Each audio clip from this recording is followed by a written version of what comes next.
कर्माभिसंविधानम् वक्ष्यं परमात्मनं ज्ञानमूर्ति नमामि तं। नमो हरिमन्तां नमो सिद्धां नमो वज्रायणं नमो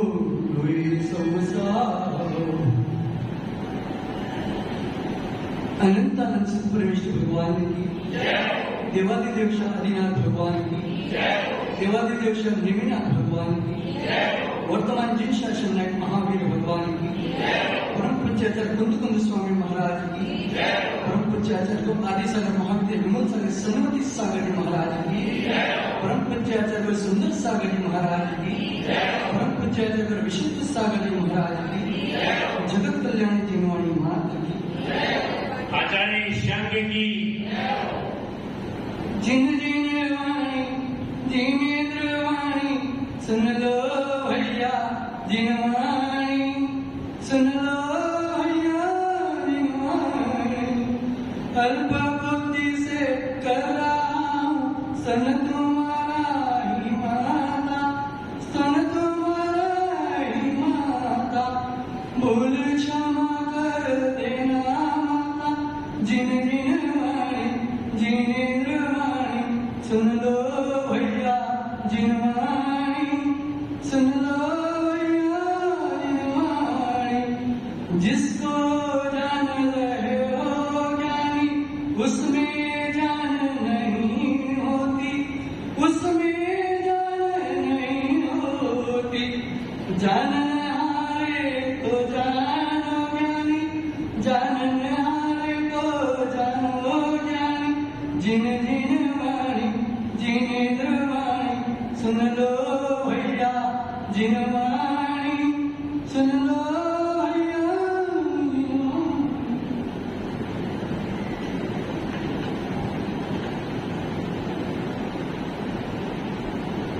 श्रम इस जीवन को बिताने के लिए हमें परिश्रम अनिवार्य है। परिश्रम हो पुरुषार्थ हो, बिना पुरुषार्थ से कुछ होता नहीं है। भाग्य और पुरुषार्थ दोनों अवश्य हैं हमारे लिए। भाग्य तो है लेकिन आप पुरुषार्थ न करना चाहो तो क्या काम होगा? नहीं।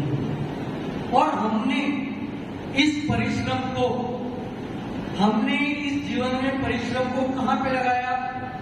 विषय भोगों में। वृद्ध होने के बावजूद भी हमें परिश्रम कहां करना हमें पता नहीं चल रहा। कहते हैं ये संसार ये ग्रस्त अवस्था दलदल है, इससे निकलना अति कठिन है। लेकिन इतना भी कठिन नहीं है कि जहां से निकल ना पाओ। लेकिन हमारे मुंह में एक ही वाक्य रहता है, क्या करें? गृहस्थी बनाई है तो उसे बिगाड़ नहीं सकते। आचार्य जी कहते हैं धागा बिगड़ा सूत बिगड़ा धागा बना, धागा बिगड़ा कपड़ा बना। यानी जब तक तुम्हारी गृहस्थ जीवन बिगड़ेगा नहीं तब तक तुम संयम के मार्ग पे आ नहीं सकते। इसका मतलब नहीं कि पे झगड़ा निकल करेगा। गृहस्थ जीवन का बिगड़ने का तात्पर्य कि गृहस्थ अवस्था को मोह को त्यागे बिना हम घर से नहीं निकल सकते। हमने परिश्रम किया तो कहां किया? इन मोहियों के पीछे। जितने हमारे संबंधी हैं सारे हमारे शत्रु हैं। नहीं चाहो तो अजमा के देख लो। अम्मा घर पे जाना बोलना आज मुझे आचार्य जी के पास जाना है, 2 प्रतिमा लेनी है, घर वाले क्या बताएंगे? होगा नहीं, अभी तो क्या है बाद में कर लेना। यानी ये संबंधी हमारे शत्रु हैं पूर्णतः। आपको अच्छे काम करने नहीं देंगे, धर्म के मार्ग पे आने नहीं देंगे।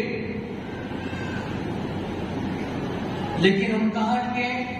उन्हीं में अटके हुए हैं।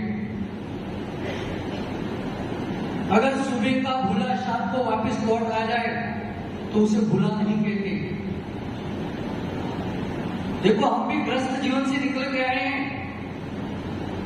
ये भी ग्रस्त जीवन से निकल के आए हैं। यानी जितने बेटे सब ग्रस्त जीवन से निकल के आए हैं। परिश्रम किया तो यहां पर ऊपर आके बैठ गए। पुरुषार्थ तो करना ही पड़ेगा, लेकिन हमने पुरुषार्थ कहां किया? शरीर को सजाने में। शरीर को हमने भी सजाया है,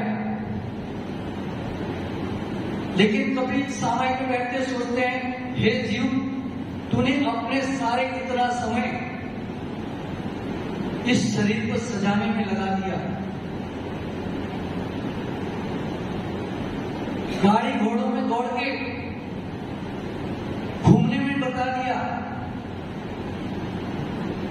आज सुबह हम जंगल गए थे, रास्ते में देख रहे हैं इतने सारे जीव, इतने सारे भूत मरे हुए पड़े थे। भूत का मतलब 2 इंद्रिय से लेकर 4 इंद्रिय। तब सोचते हैं, तब ओहो, हम कितने पापों से बच गए। हम भी कहीं ग्रस्त अवस्था में थे, गाड़ियों पे बैठ के चलते थे, तो इतने सारे जीवों की हत्या से तो बच गए। त्यागी वृत्ति होने के बाद भी हमें गाड़ियां नहीं छूट रही हैं। जहां देखो दौड़ते चले जाते, वहां दर्शन कर रहे, वहां दर्शन कर रहे। ठीक है, अरे कभी तो क्या हुआ, एक भगवान के दर्शन करो, सब दर्शन हो गए। विशेषतौर इस बारिश के मौसम में हमें जितना हो सके गाड़ियों का इस्तेमाल कम करना चाहिए। आप तो सदग्रस्त हो, सदग्रस्त छोड़ो, यहां तक कि त्यागी वृत्ति ब्रह्मचारी भैया दीदी भी गाड़ियों का अति प्रयोग कर लेते हैं। क्यों? उनका अनुव्रत नहीं है, अहिंसा अनुव्रत नहीं है। क्या जरूरी है इस क्षेत्र को छोड़ के दूसरे क्षेत्र में जाना?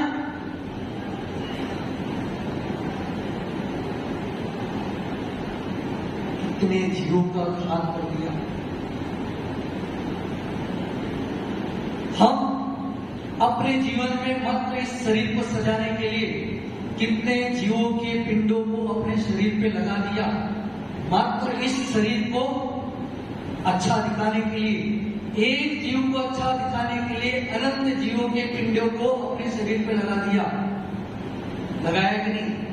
आप क्या कर रहे हो? इतर छिड़क दो ना, जिसकी आज की भाषा में क्या बोलते हैं? हाँ, पर ये भाषा बहुत होता है, परफ्यूम। परफ्यूम का मतलब ही यही है, जो पर से फ्यूम होके आई हुई है, पर को फ्यूम करके आई हुई है।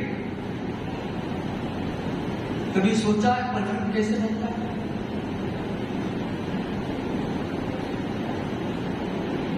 ये जहां पे बनता है, क्विंटलों फूल उसको सड़ाए जाते हैं,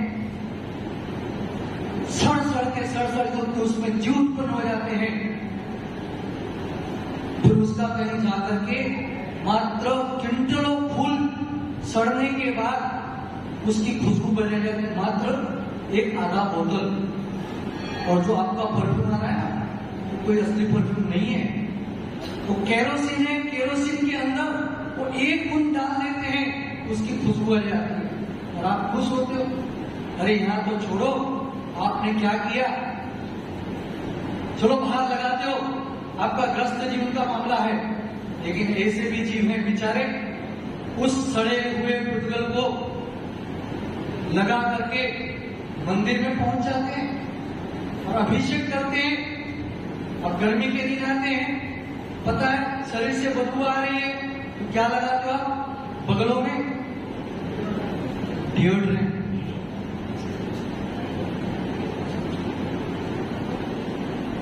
तो कितने जीवों के पिंडों को मारकर बनाया हुआ डिओड्रेंट लगाकर आप भगवान का अभिषेक करने जा रहे हो। यहां तो छोड़ो, तो सफेद वस्त्र पहने हुए, धुले हुए, जिसमें क्या डालता? तीनों बाल। और क्या आता है? नीलगिरी। नीलगिरी किससे बनती है? अनंत जीवों के पिंडों से बनी। तो उसमें डाली, कपड़े में डाली, कपड़ा एकदम सफेद दिख रहा है, और भगवान का अभिषेक। काले मन वाले का तो मोक्ष हो सकता है, काले नहीं, काले कपड़े वाले का तो मोक्ष हो सकता है, लेकिन गोरे कपड़े वाले, काले मन वाले का कभी मोक्ष नहीं हो सकता। लेकिन क्या सजा?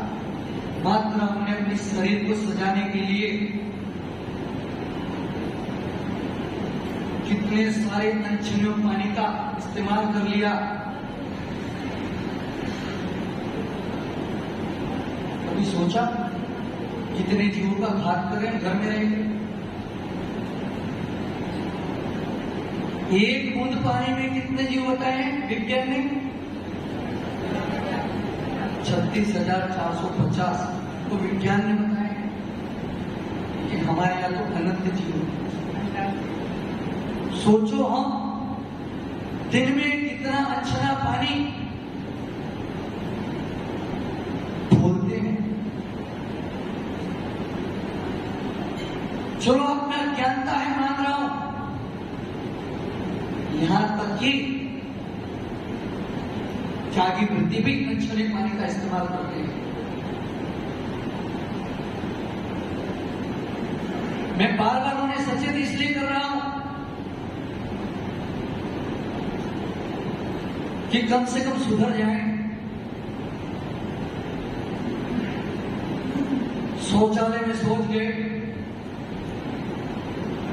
पहले से जीवों का पिंड पड़ा था, उसमें आपका गरम गरम मल उसमें गिरने से कितने जीवों का घात हो गया। मैं मानता हूं व्यवस्था नहीं है, वहां जाओ, लेकिन जहां व्यवस्था है वहां जाना अनिवार्य है। जाओ, बाहर निकले नहीं, आपका बना होता है क्या? बेसिन, छन्ना लगा नहीं, हाथ धो लिया।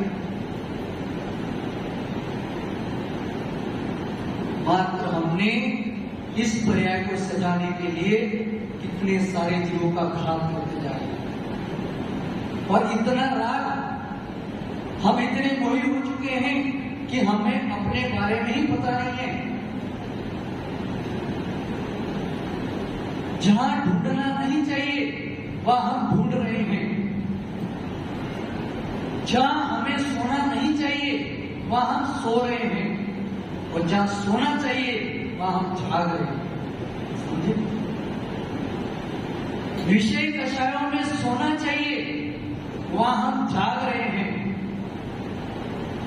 और जहां जागना चाहिए धर्म के मामले में वहां हम सो रहे हैं। सो रहे हो कि नहीं पता? आपने बहुत सारे प्रवचन सुन लिए, टीवी पर हमेशा दिन भर प्रवचन चलते हैं। कितने सारे प्रवचन सुन डाले ना, डाले के लिए कितने सारे प्रवचन सुन डाले के लिए, मतलब डाले के लिए, डाले के लिए, अगर सुन लिए होते तो ऊपर होते। सुन डाले यानी सुन करके डाल दिए। यहां भी सुन रहे हो आप, लेकिन जब तक इस हॉल में हो तब तक। बाहर जाते महाराज जी आपके प्रवचन आपके पास रखो, हमें नहीं चाहिए, हम तो जैसे हैं वैसे ही ठीक हैं। आपकी जो सोच है वो वही हमारी सोच थी। हम भी चारवाक मत में जीते थे, खाओ पियो और ऐश करो। कल किसने देखा है मौज मना लो। लेकिन जब से जिनवर वाणी सुनी बदल गए। लेकिन हम ऐसे जीव हैं, कहां पे प्रयत्न कर रहे हैं, जहां नहीं करना चाहिए वहां पे प्रयत्न कर रहे हैं। एक बूढ़ी अम्मा थी, उसकी सुई घूम गई। किसी विद्वान ने कहा, भैया ने अच्छा कहा, भैया मां अम्मा आप कहां ढूंढ रही हो? तो उसे उस सुई को आप प्रकाश में ढूंढो। तो अम्मा ने क्या किया, बाहर जहां प्रकाश था वहां पे ढूंढने लगी। तो बताओ उसे वो सुई मिलेगी क्या? जहां ढूंढना चाहिए था, जिसने कहा क्या कहा, उसने प्रकाश लेके ढूंढो। लेकिन उस अम्मा ने क्या किया, प्रकाश ले जाकर ढूंढना सुई शुरू किया, तो उसे सुई मिलने वाली नहीं है। वैसे ही हम हैं जीव, हम कहां ढूंढ रहे हैं, अपने आप को कहां ढूंढ रहे हैं? इन मोहियों के बीच में। इनके बीच में मत ढूंढो, अपने आप में ढूंढो, तो अवश्य मिल जाओगे अपने आप को। कुछ नहीं, दिन में मात्र 2 मिनट तो चिंतन कर सकते हो अपने आप के लिए। लेकिन हमारे पास 2 मिनट का भी समय नहीं है अपने बारे में सोचने का। यहां तक ये होता है, हम मंदिर भी आते हैं, मंदिर भी आते हैं तो अपने साथ क्या लेके आते हैं? पागल डिबिया। कौन सी डिबिया? पागल डिबिया। पता है भैया पागल डिबिया? आजकल बच्चों के हाथ में पागल डिबिया है। बच्चों तो बच्चे, बूढ़े से बूढ़े के हाथ में भी पागल डिबिया है। बड़ी मुश्किल से 10 मिनट निकाल के, 24 घंटे में से 10 मिनट निकाल के मंदिर आया, भगवान के सामने वो जैसे बेचारा इतना मगन हुआ भगवान के दर्शन करने में, पागल डिबिया बज गई। अब बताओ क्या करेगा? उसका ध्यान भगवान की तरफ से छूटा, उस पागल डिबिया पे अटक गया। तो क्या जरूरी है मंदिर में उस पागल डिबिया को लाना?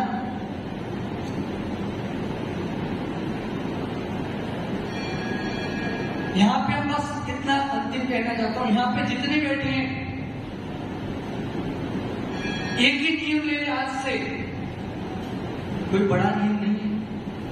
हम जब भी भोजन करेंगे उस वक्त टीवी और मोबाइल देखकर नहीं करेंगे। बताओ कौन कौन लेगा? पक्का? बस बताओ, इतना सीधा सिंपल नियम भी आप नहीं ले पा रहे हो, तो ये महात्मा लोग 28 गुणों का आजीवन प्रयोग करते हैं, अपनाते हैं। कैसे अपना पाते?